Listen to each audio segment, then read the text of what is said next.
오늘 하나님께서 우리에게 주시는 말씀은 룻기 3장 1절에서 18절까지의 말씀입니다. 이 시간은 특별히 1절과 5절, 15절과 18절 4절의 말씀을 함께 읽도록 하겠습니다. 스크린을 보시면서 함께 말씀을 봉독하겠습니다. 시작. 룻의 시어머니 나오미가 그에게 이르되 내 딸아 내가 너를 위하여 안식할 곳을 구하여 너를 복되게 하여야 하지 않겠느냐. 룻이 시어머니에게 이르되 어머니의 말씀대로 내가 다 행하리이다 하니라. 보아스가 이르되 내 겉옷을 가져다가 그것을 펴서 잡으라 하매 그것을 펴서 잡으니 보리를 6번 되어 룻에게 지어주고 성읍으로 들어가니라. 내 딸아 이 사건이 어떻게 될지 알기까지 앉아 있으라. 그 사람이 오늘 이 일을 성취하기 전에는 쉬지 아니하리라 하니라. 아멘. 여러분 자동차 아시죠? 자동차는 엔진에 문제가 없고 연료가 충분하면 잘 달릴 수 있습니다. 그런데 이 속도가 잘 난다고 해서 목적지를 향하고 있다는 것은 아닙니다. 속도는 알려주고 있지만 방향은 알려주고 있지 않기 때문입니다. 이것을 보면서 우리의 삶도 마찬가지라고 생각을 합니다. 하루하루가 흘러가고 해야 할 일들은 계속 있고 일상은 멈추지를 않습니다. 삶은 돌아가고 있지만 우리의 이 삶이 어디를 향하고 있는지는 따로 묻지 않으면 그 방향을 알 수 없다는 것입니다. 또 시계를 정확하게 보면 몇 시 몇 분 몇 초인지 현재 시각을 정확하게 알 수는 있지만 그 시간, 그 시각에 우리가 어디로 가는지는 정확하게 알 수 없습니다. 방향과 시간은 따로 물어야 하기 때문입니다. 우리의 삶이 어디를 향해 가고 있는지를 점검하지 않으면 우리의 방향을 제대로 알 수가 없다는 뜻입니다. 여러분 지난주 우리는 룻기 2장을 통해서 룻이 밭으로 나가서 이삭을 줍는 장면을 보았죠. 그 선택은 뭔가 위대한 그녀의 결단이라기보다 그저 하루하루를 포기하지 않기 위해서 살아가는 그녀의 성실했던 선택이었습니다. 그 수고는 헛되지 않았고 하나님은 보아스라는 사람을 우연히 그러나 분명하게 만나게 해주시면서 삶의 현장 속에서 그녀를 향한 돌보심을 보여주셨습니다. 그러나 그 삶의 방식은 여전히 하나님께서 일하신다고 해도 하루 단위의 반복이 계속해서 이루어진 것입니다. 하나님의 일하심과 돌보심이 그녀에게 있었지만 룻은 여전히 매일 이삭을 주우러 매일매일 나가야 했다는 것입니다. 아침마다 다시 밭으로 나가야 했고 저녁이 되면 그날의 양식을 가지고 살아야 했습니다. 삶은 유지가 되어 있었지만 그 삶이 어디로 향하고 있는지는 아직 성경은 대답해 주지를 않고 있습니다. 그런 의미에서 이 지점에서 룻기 3장이 시작됩니다. 갑자기 뭔가 상황이 바뀌거나 눈에 띄는 기적이 등장하지 않습니다. 아직 결론이 나오는 부분도 아니죠. 그러나 이 장에서 아주 중요한 전환이 일어나고 있습니다. 바로 삶의 질문이 바뀌고 있습니다. 2장까지는 오늘 하루를 어떻게 살아갈 것인가, 살아낼 것인가 라는 질문에서 이 3장부터는 이 삶을 어디에 맡길 것인가 라는 질문으로 바뀐다는 것이죠. 이 룻기 3장은 삶을 맡길 자리를 분별하는 말씀이기도 합니다. 더 애써야 할 때가 아니라 지금 내가 이 서 있는 자리가 과연 맞는 자리인지 묻는 시간이라는 것입니다. 그래서 뭔가 하루하루를 버티는 삶에서 방향을 묻는 삶으로 혼자 감당하던 인생을 책임 맡길 자리를 찾는 삶으로 옮겨가는 그런 전환점이 되는 말씀이 바로 오늘 말씀의 룻기 3장이라는 것입니다. 바라기는 오늘 말씀을 통해서 우리의 방향을 점검하는 시간이 되기를 바랍니다. 우리 함께 3장 1절의 말씀을 읽도록 하겠습니다. 시작.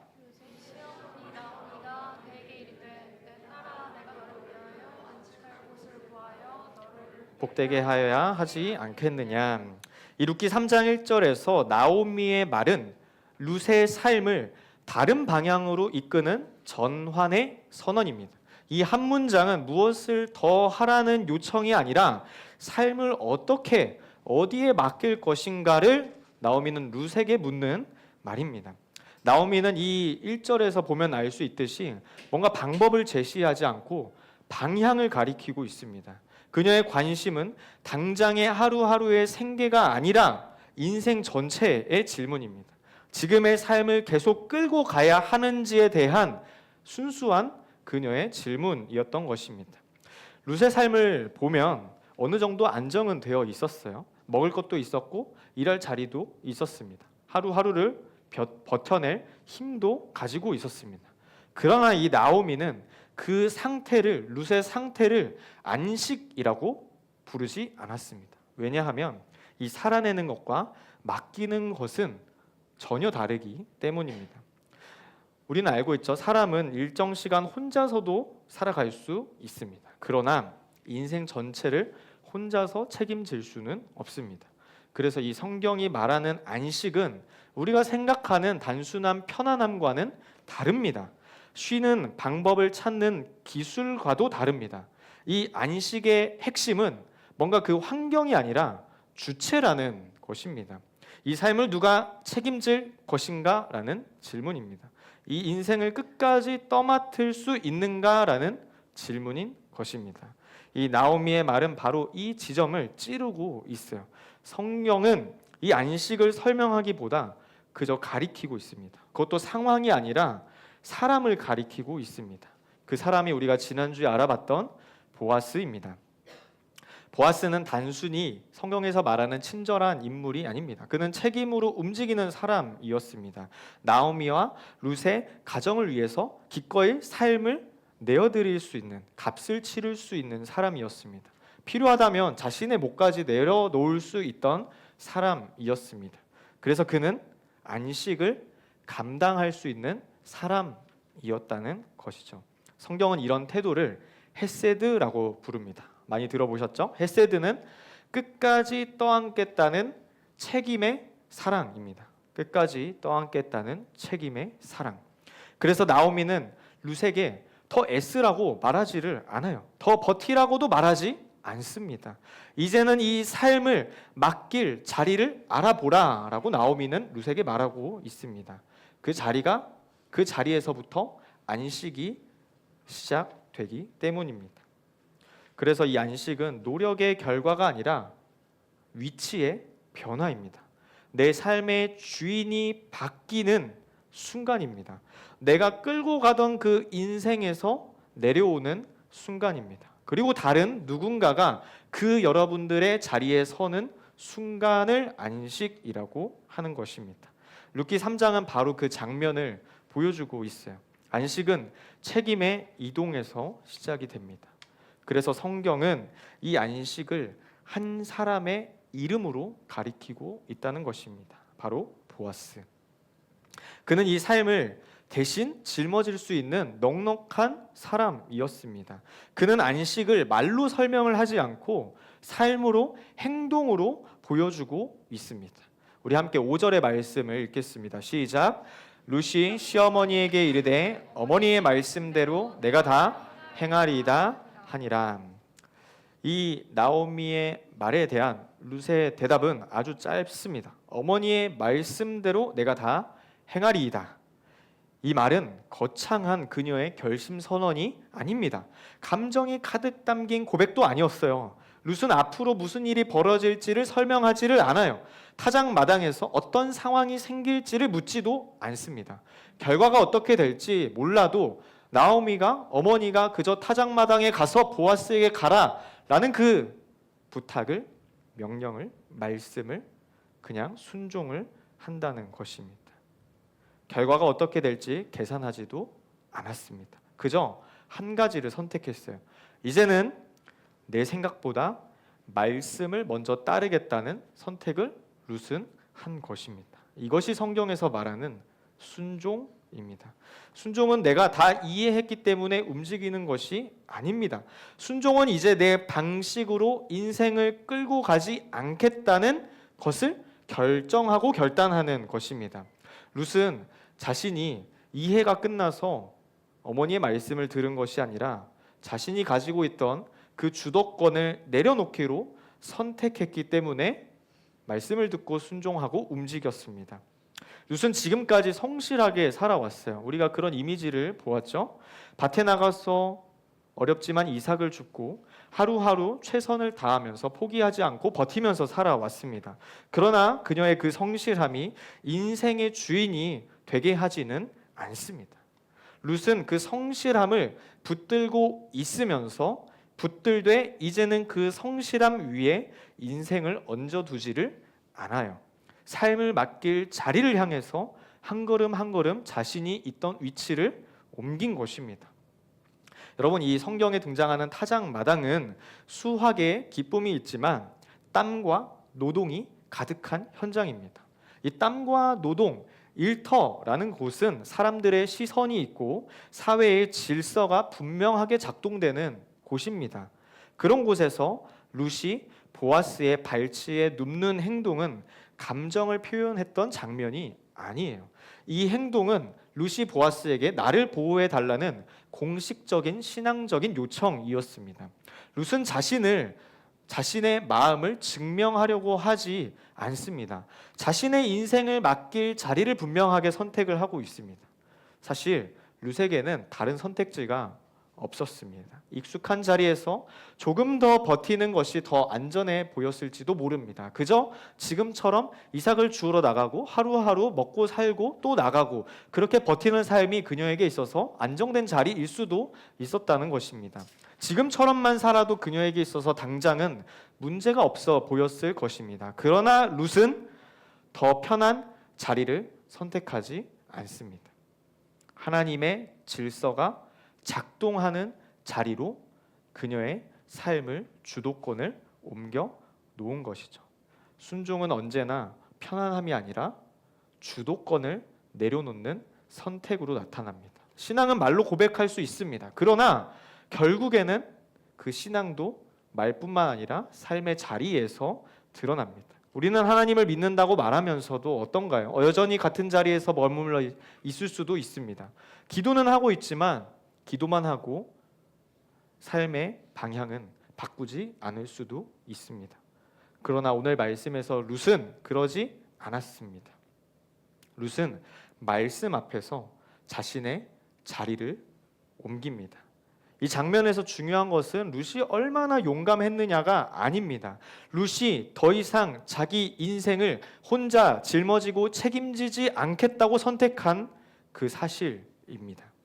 이 이동은 겉으로 보기에는 크지 않아 보일 수도 있어요. 대수롭지 않아 보일 수도 있어요.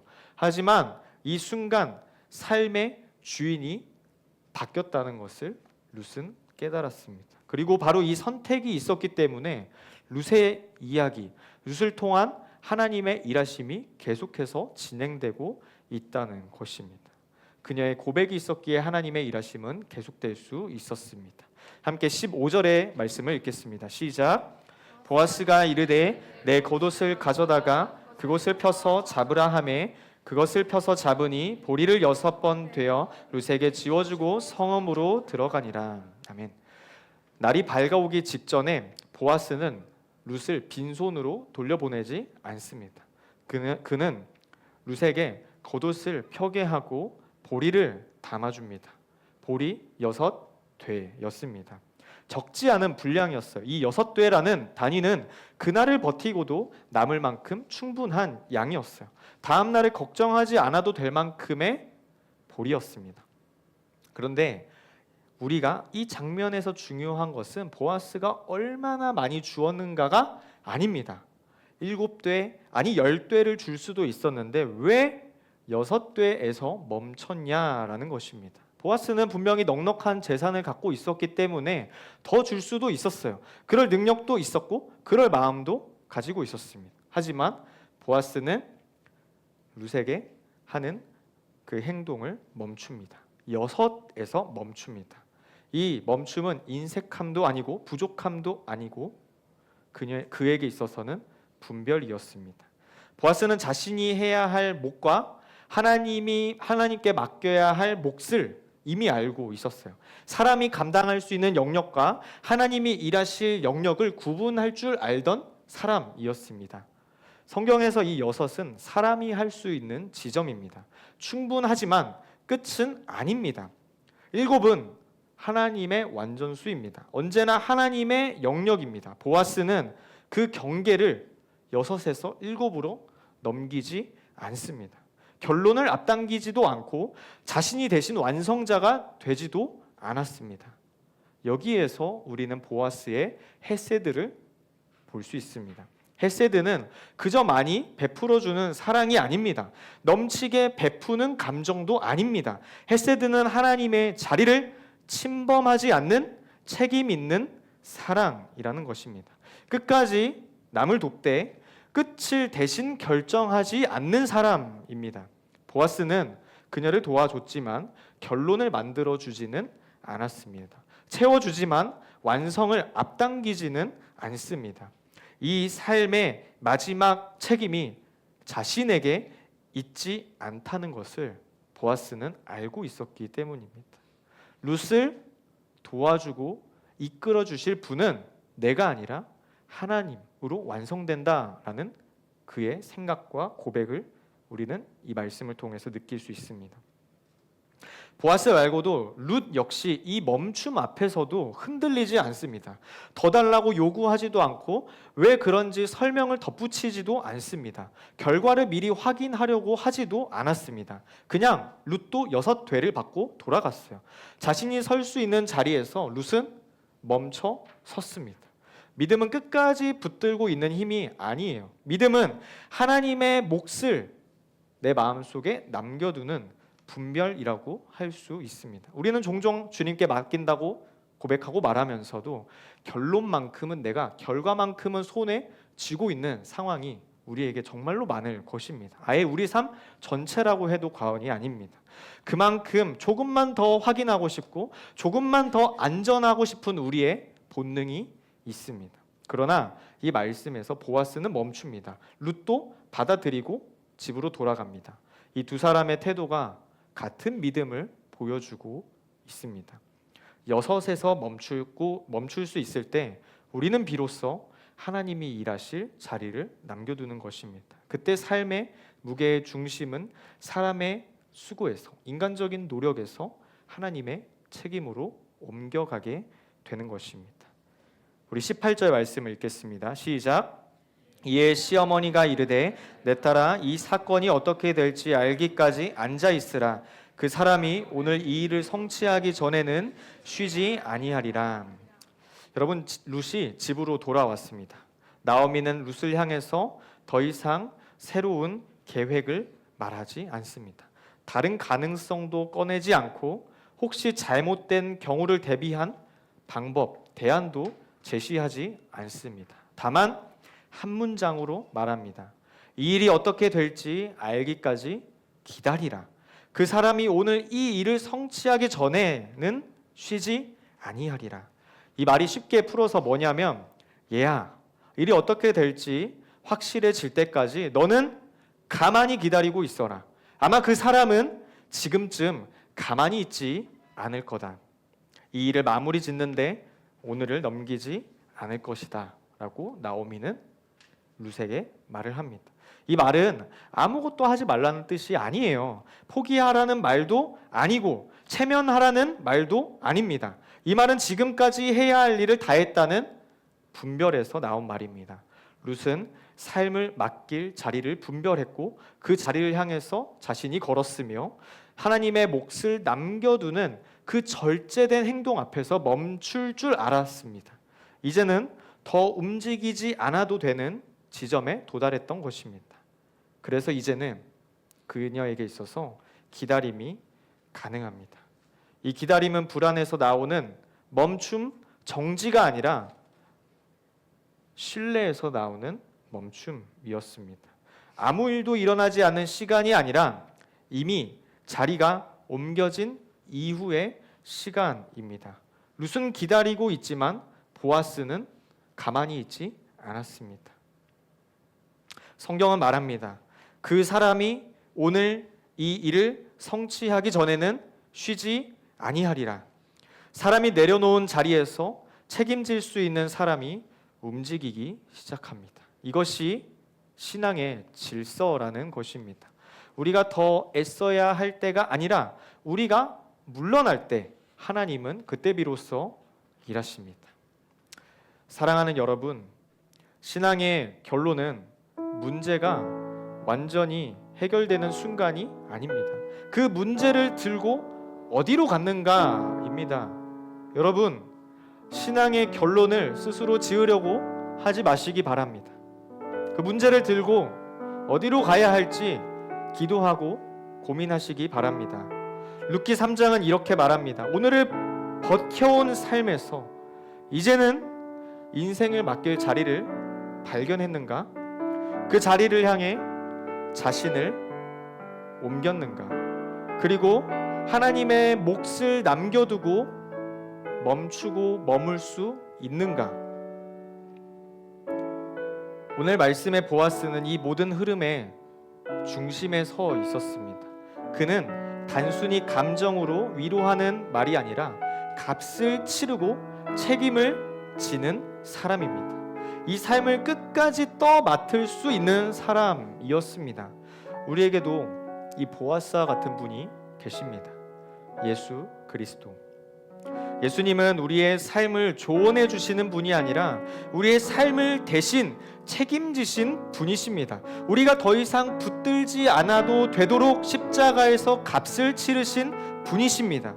그래서 우리는 멈출 수 있고 기다릴 수 있고 안식을 누릴 수 있습니다. 오늘 우리가 무엇을 더 해야겠다고 결단하기보다 무엇을 내려놓아야 할지를 선택해야 합니다. 내 인생을 끝까지 책임지려는 손을 내려놓고 그 손이 삶을 맡길 수 있어야 합니다. 그리고 그 자리에서 우리는 하나님의 차례, 하나님의 일하심을 기다릴 수 있어야 합니다. 살아가고는 있지만 방향을 묻지 않고 있던 삶에서 이제는 어디로 가야 할지를 알게 되는 순간입니다. 그 순간 여러분의 안식은 이미 시작되고 있습니다. 방향도 제대로 고민하지 못한 채 그저 맡겨진 일을 힘겹게 살아가고 계신 사랑하는 여러분, 그것에 만족하고 계신 여러분, 그것은 성경이 말하는 안식이 아닙니다. 룻이 참된 안식을 찾아서 보아스에게 갔던 것처럼 참된 안식과 양식이 있는 베들레헴으로 나아갑시다. 나오미가 룻에게 타작마당으로 가라고 했고 룻은 그 말씀에 순종했습니다. 룻은 하루하루 먹을 양식이 있었습니다. 이미 있었습니다. 룻의 입장에서는 자신의 삶이 전보다 안정되었기 때문에 그 삶이 매일 하루하루를 살아갈 수 있었던 그 평범한 삶이 안식이라고 생각했습니다. 그러나 시어머니의 뜻을 따랐습니다. 여러분, 목자 되신 주님께 나아갑시다. 순종함으로 주님께 나아갑시다.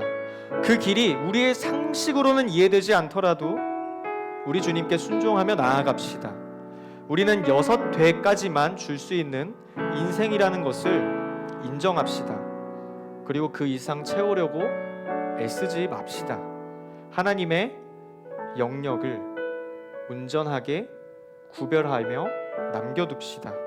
그것이 절제고 분별이고 겸손이며 안식입니다. 퍼주는 사랑이 아니라 주님께 맡겨드릴 수 있는 사랑을 우리가 실천해야 합니다. 그리고 기다립시다. 그 시간 속에서 하나님의 때를 기다립시다. 반드시 우리에게 깨달음과 은혜가 있을 줄로 믿습니다. 진정한 안식을 누리는 우리 모두가 되기를 예수님의 이름으로 축복을 드립니다.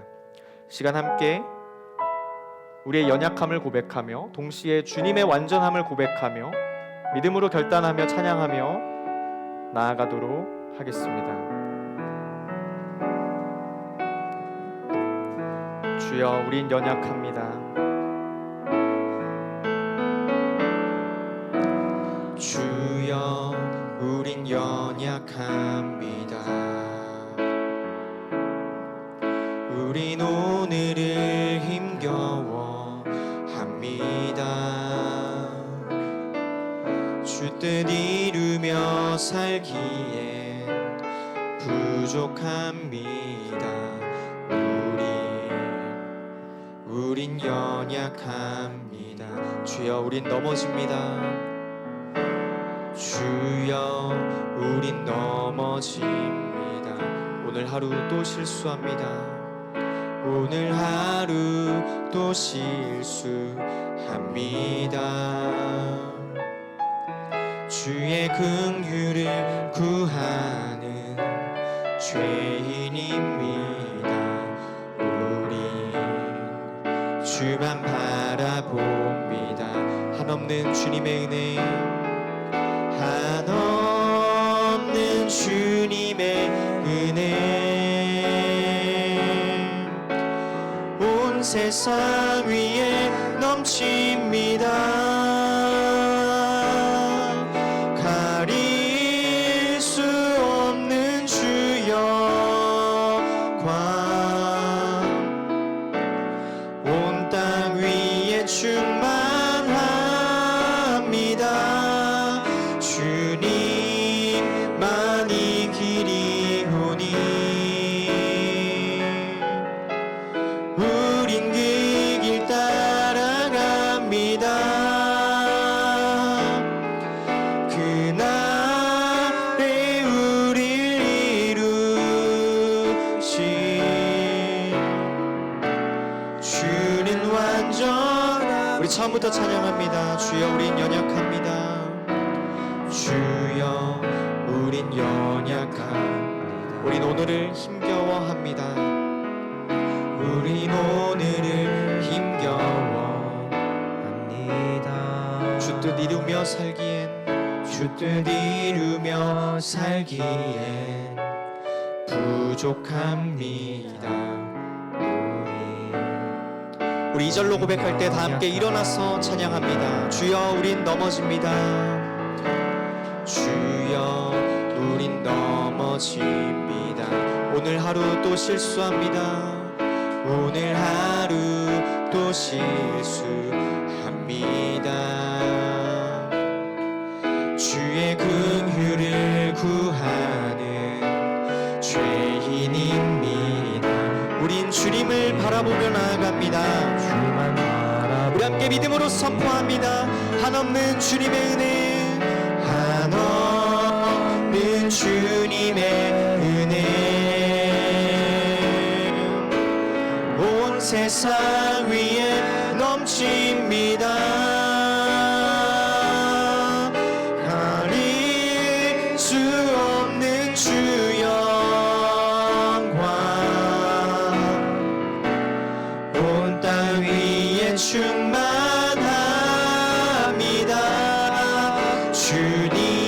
주님만이 길이오니 우린 그 길을 따라갑니다. 우린 그 길 따라갑니다. 그날에 우릴 이루신 주는 완, 우리 마지막으로 한없는 주님의 은혜, 한없는 주님의 은혜, 온 세상 위에 넘칩니다.